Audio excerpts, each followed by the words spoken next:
कहानी की शुरुआत होती है एक ग्रुप एक्सप्लोरर की टीम से जो साउथ अटलांटिक ओशन के बीच में होते हैं। उस शिप पर डेविड नाम का एक वेदर ऑफिसर था जो मौसम का हाल बताता है। वो लोग एक ऐसे आइलैंड की तरफ जा रहे थे जो समंदर के बीचों बीच मौजूद था। सरकार ने डेविड को वहां इसलिए भेजा था ताकि वो उस आइलैंड के बदलते मौसम का ऑब्जर्वेशन कर सके। डेविड को लगभग 1 साल तक वहां रुकना था, मौसम का डेटा कलेक्ट करने के लिए। पूरा साल मौसम का डेटा कलेक्ट करने के बाद फिर उसे लौटाना था। डेविड को साल भर का खाना और जरूरत का सारा सामान दे दिया गया था। कई दिन के सफर के बाद आखिरकार वो आइलैंड तक पहुंच गए। वो लोग बोट की मदद से उस आइलैंड पर उतरे। ये आइलैंड पूरी तरह से वीरान था, जहां एक परिंदा भी दिखाई नहीं दे रहा था। उस आइलैंड पर एक लाइट हाउस और एक छोटा सा घर था जहां डेविड को रहना था, क्योंकि इससे पहले भी एक रॉबर्ट नाम का वेदर ऑफिसर यहां रहता था। लेकिन अब उसकी ड्यूटी का वक्त खत्म हो चुका था। उसने 1 साल तक अकेले उस आइलैंड पर रहकर मौसम का डेटा कलेक्ट किया। अब उसकी जगह डेविड यहां पूरा साल मौसम का डेटा कलेक्ट करने के लिए रहेगा और वो पुराना ऑफिसर रॉबर्ट शिप के साथ वापस चला जाएगा। लेकिन जब पूरी टीम ने घर को विजिट किया तो वो हैरान रह गए, क्योंकि वहां किसी भी इंसान का नामो निशान नहीं था।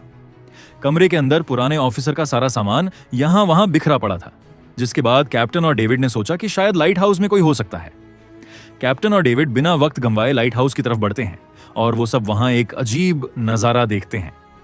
वो देखते हैं कि पूरा लाइट हाउस तेज और नुकीले लकड़ियों से घिरा हुआ था, जैसे कि किसी ने जानबूझकर उसे बंद कर दिया हो ताकि कोई भी अंदर ना जा सके।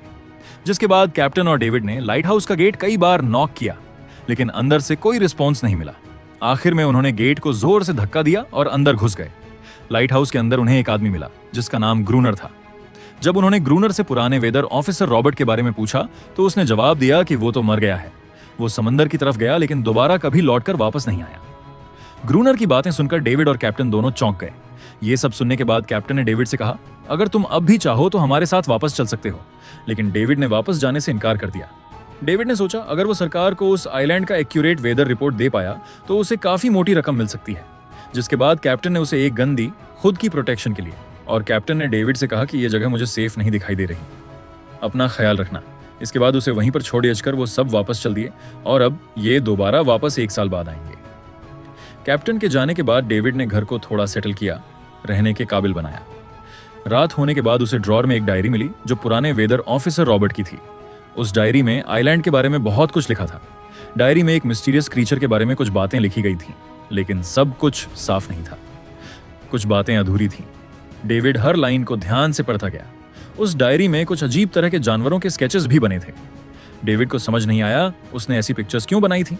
शायद वो अकेला था और टाइम पास के लिए ऐसा किया होगा। डायरी के एक पेज पर पुराने ऑफिसर की वाइफ की फोटो भी लगी थी।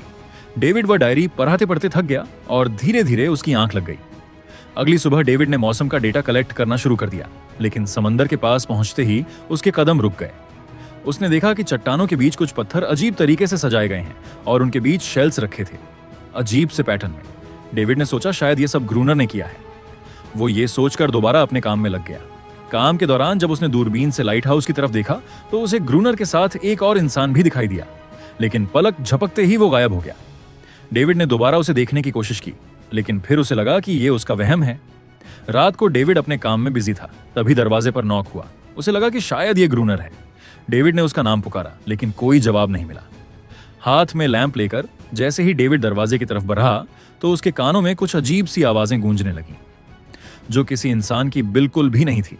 और फिर उसने देखा गेट के नीचे से किसी अजीबोगरीब क्रीचर का हाथ अंदर आने की कोशिश कर रहा है। वो इंसान का हाथ बिल्कुल भी नहीं था। ये देखकर डेविड के पांव तले जमीन ही खिसक गई। वो तुरंत बेसमेंट की तरफ भागा और वहां जाकर छुप गया। कुछ ही देर में वो मिस्टीरियस क्रीचर घर के अंदर घुस चुकी थी। वो छुप छुप कर डेविड को ढूंढ रही थी और डेविड बेसमेंट के एक छोटे से दरार से उसे देखने लगा। डेविड की हलचल से उस क्रीचर ने डेविड को देख लिया, जिसके बाद वो क्रीचर डेविड को मारने के लिए तेजी से उसकी तरफ भागा और दरार से उसे पकड़ उड़ाने की कोशिश करने लगा। तो डेविड ने खुद को बचाने के लिए फौरन चाकू उठाकर उसकी आंख में दे मारा। वो क्रीचर चीख के भाग गई, लेकिन वो कभी भी वापस आ सकती थी। और डेविड के दिमाग में ये बात कंफर्म हो गई कि जो डायरी में क्रीचर के बारे में बात लिखी थी वह सच है। डर के मारे वो पूरी रात सो न सका। अगली सुबह जब डेविड घर से बाहर गया तो उसने रेत पर कुछ पैरों के निशान देखे, जो किसी इंसान के बिल्कुल भी नहीं थे। वो निशान सीधे समंदर की तरफ जाकर खत्म हो गए थे। अब डेविड को सब समझ आ गया था कि क्यों ग्रूनर ने लाइट हाउस के चारों ओर नुकीली लकड़ियां लगाई थीं। अब डेविड जान गया कि अगर मैं इस घर में रहूंगा तो वो क्रीचर मुझे कभी भी मार सकते हैं। डर के मारे डेविड लाइट हाउस की तरफ दौड़ता है और ग्रूनर को चिल्लाकर कहता है, गेट खोलो, मुझे अंदर आना है। लेकिन ग्रूनर उसे अंदर नहीं आने देता और कहता है, तुझे शिप के साथ लौट जाना चाहिए था। डेविड निराश होकर वापस लौटता है क्योंकि ग्रूनर उसे लाइट हाउस के करीब भी नहीं देखना चाहता था। वो उसके ऊपर पानी गिराकर उसे दूर जाने को कहता है। अब उसे खुद ही कुछ करना होगा। उसने घर की हर एक विंडो को लकड़ी से बंद कर दिया, चारों तरफ नुकीली लकड़ियों से घेरा बनाया और गेट के बाहर पुराने कागज और किताबें रखी। फिर उन पर तेल छिड़क दिया ताकि अगर वो क्रीचर वापस आए तो उसे आग से डराकर भगाया जा सके। लेकिन एक बात थी जो डेविड अब तक नहीं जानता था, और ये बात उसे आज रात पता चलने वाली थी। खुशकिस्मती से उसे घर के अंदर एक पुराना बॉक्स मिला। उस बॉक्स में एक गन थी और बहुत सारी बुलेट्स। ये देखकर उसे जिंदा रहने की थोड़ी सी उम्मीद मिली। जैसे जैसे सूरज ढलने लगा, डेविड के दिल में डर बढ़ने लगा। कुछ ही देर में चारों तरफ रात का अंधेरा छा गया। डेविड गन हाथ में लिए घर के एक कोने में चुपचाप बैठा था। उसकी दिल की धड़कनें तेज थीं। तभी एक अजीब आवाज सुनाई दी, और जब डेविड ने खिड़की से छुपकर समंदर की तरफ देखा तो जैसे उसके पैरों के नीचे से जमीन ही खिसक गई। उसने देखा कि सिर्फ एक नहीं बल्कि पानी में से कई सारी वही अजीबोगरीब क्रीचर्स उसकी तरफ बढ़ रही हैं। कुछ ही देर में वो सब इकट्ठा होकर कमरे का गेट तोड़ने की कोशिश करने लगे। डेविड ने तुरंत गोलियां चलानी शुरू की, जिनमें से कुछ क्रीचर्स गिरकर मर गईं। डेविड को लगा कि गोली की आवाजें सुनने के बाद वो डर कर भाग जाएंगे, लेकिन अपने साथियों को मरता हुआ देखकर वो और भी ज्यादा गुस्सा हो गए।